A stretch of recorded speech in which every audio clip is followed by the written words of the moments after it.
Oke, kita semua tahu salah satu ketakutan paling umum itu adalah ya berbicara di depan umum. Tapi gimana kalau saya bilang kita bisa menaklukkan rasa takut itu bukan dengan nekat, tapi dengan trik psikologi.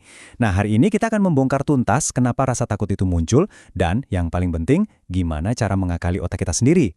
Anda pasti tahu banget kan rasanya? Tiba-tiba jantung berdebar kencang, telapak tangan basah, terus semua yang udah disiapin mendadak hilang dari kepala. Blank. Rasanya kayak mau menghadapi bahaya besar. Padahal kan kita cuma mau ngomong ya. Nah, ini dia kuncinya. Perasaan panik itu bukan berarti Anda lemah atau gagal. Sama sekali bukan. Itu murni respon biologis. Otak kita, khususnya bagian yang paling primitif, itu lagi salah sangka. Dia pikir kita lagi dalam bahaya beneran. Dan kabar baiknya, justru karena ini adalah respon otak, kita bisa loh belajar buat memprogram ulang respon itu. Siap buat mengubah rasa takut jadi kekuatan? Oke, yuk kita bedah bareng-bareng. Oke, pertama-tama kita harus ngerti dulu nih, apa sih yang sebenarnya terjadi di dalam kepala kita? Kenapa cuma berdiri di depan banyak orang aja bisa terasa seseram itu? Jawabannya, itu ada di sejarah evolusi kita. Gini, dari zaman dulu banget, manusia itu makhluk sosial. Ditolak atau dikucilkan dari kelompok, itu sama dengan bahaya besar. Nah, amigdala kita, si pusat rasa takut di otak, belum move on dari situ. Jadi pas kita jadi pusat perhatian, dia langsung teriak, awas, kamu lagi dinilai. Kalau gagal, kamu bisa dikucilkan. Ini tuh kayak alarm jadul yang salah alamat. Dan alarm tadi itu langsung memicu reaksi berantai di tubuh kita. Jantung berdebar itu buat pompa darah biar siap lari, tangan dingin karena darah dialihkan ke otot-otot besar. Pikiran jadi kosong karena otak lagi fokus ke mode bertahan hidup, bukan mikir pidato. Ini semua adalah paket lengkap dari respons lawan atau lari, alias fight or flight. Nah, sekarang kita udah kenal nih musuhnya. Yuk kita pelajari trik pertama yang paling ampuh buat membalikan keadaan. Kuncinya adalah mengubah cara kita memandang sinyal-sinyal dari tubuh kita itu. Ini dia, celah di sistem kita yang bisa kita manfaatin.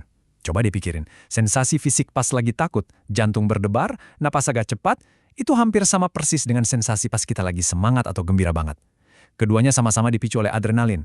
Satu-satunya yang beda, label yang kita kasih di pikiran kita. Jadi, logikanya simple banget. Kalau Anda bilang ke diri sendiri, waduh aku takut, ya otak akan memperkuat rasa takut itu. Tapi, coba ganti ceritanya. Bilang ke diri sendiri, wow aku semangat banget.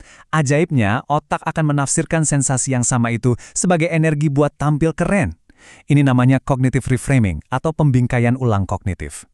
Jadi ini mantra praktis yang bisa langsung Anda pakai. Sesaat sebelum naik panggung, rasakan jantung yang berdebar itu, lalu bilang ke diri sendiri berulang kali, ini bukan takut, ini energi. Dengan begitu, Anda secara sadar lagi ngajarin otak Anda cara baru buat menafsirkan sinyal tubuh. Oke, selain mainin pikiran, kita juga bisa pakai tubuh kita buat mengirim sinyal tenang balik ke otak. Ingat, ini komunikasi dua arah.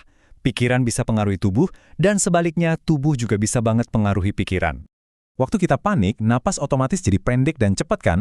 Itu ngasih sinyal bahaya ke otak. Nah, dengan teknik ini, terutama dengan menghembuskan napas lebih panjang dari tarikannya, kita secara aktif menekan tombol tenang di sistem saraf kita. Ini cara paling cepat dan langsung buat matiin mode lawan atau lari tadi. Postur tubuh juga nggak kalah penting. Kalau kita membungkuk, nunduk, itu seolah-olah kita ngirim pesan ke otak, aku lemah. Aku takut. Sebaliknya, coba deh berdiri tegak, buka dada selama 2 menit aja sebelum tampil. Ini yang disebut power pose. Ini bukan cuma soal kelihatannya percaya diri, tapi secara harfiah, pose ini bisa menurunkan hormon stres dan meningkatkan rasa percaya diri. Jadi sebelum ngomong sepatah kata pun, Anda udah menang duluan di dalam tubuh. Tentu aja, semua trik mental dan fisik tadi bakal jauh lebih nendang kalau kita punya fondasi yang kokoh. Nah, disinilah pentingnya persiapan yang strategis. Ini adalah pergeseran fokus yang krusial. Rasa cemas sering muncul karena kita terlalu fokus ke dalam diri sendiri. Gimana ya penampilan aku? Nanti aku dinilai jelek nggak ya? Coba deh putar balik fokusnya keluar. Tanyakan pesan berharga apa yang mau aku kasih ke audiens. Ketika fokus kita adalah untuk membeli, bukan untuk dinilai, rasa takut itu otomatis mengecil. Soal takut ngeblank di panggung, seringkali itu terjadi karena kita berusaha menghafal kata per kata. Saran saya, jangan pernah lakukan itu. Sebaliknya, hafalkan alurnya. Struktur simpel 3 poin ini gampang banget diingat otak, bahkan saat lagi tegang. Kalaupun Anda lupa detail kecilnya, Anda akan selalu bisa balik ke kerangka utama ini. Ini jaring pengaman Anda. Otak kita itu kayak otot, makin dilatih, makin kuat. Rasa takut akan sesuatu itu berkurang kalau kita sering menghadapinya. Proses ini namanya desensitisasi. Dengan berlatih secara bertahap, mulai dari yang paling nyaman sampai yang sedikit menantang, Anda sedang membiasakan otak Anda. Lama-kelamaan, otak akan menganggap public speaking itu hal yang normal, bukan lagi ancaman. Coba deh ciptakan jangkar mental Anda sendiri. Ini adalah sebuah ritual kecil yang selalu Anda lakukan sebelum berbicara. Bisa sesimpel menarik napas dalam-dalam, atau mengucapkan kalimat penyemangat, atau bahkan menyentuh podium. Kalau dilakukan secara konsisten, tindakan kecil ini akan jadi pemicu psikologis bagi otak dan tubuh Anda. Sebuah sinyal yang artinya, oke, waktunya fokus, saatnya tampil. Oke, kita sampai di bagian pamungkas. Ini soal membangun pola pikir jangka panjang yang akan mengikat semua teknik yang tadi kita pelajari.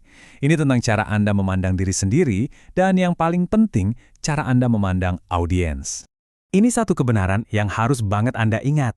Penonton itu nggak datang buat mencari-cari kesalahan Anda. Mereka bukan juri. Mereka datang karena mereka ingin dapat sesuatu dari Anda. Entah itu informasi, inspirasi, atau hiburan. Mereka akan dengan mudah memaafkan kesalahan-kesalahan kecil selama pesan Anda tulus dan jelas. Malah, ada loh fenomena psikologis keren yang disebut efek pratfall.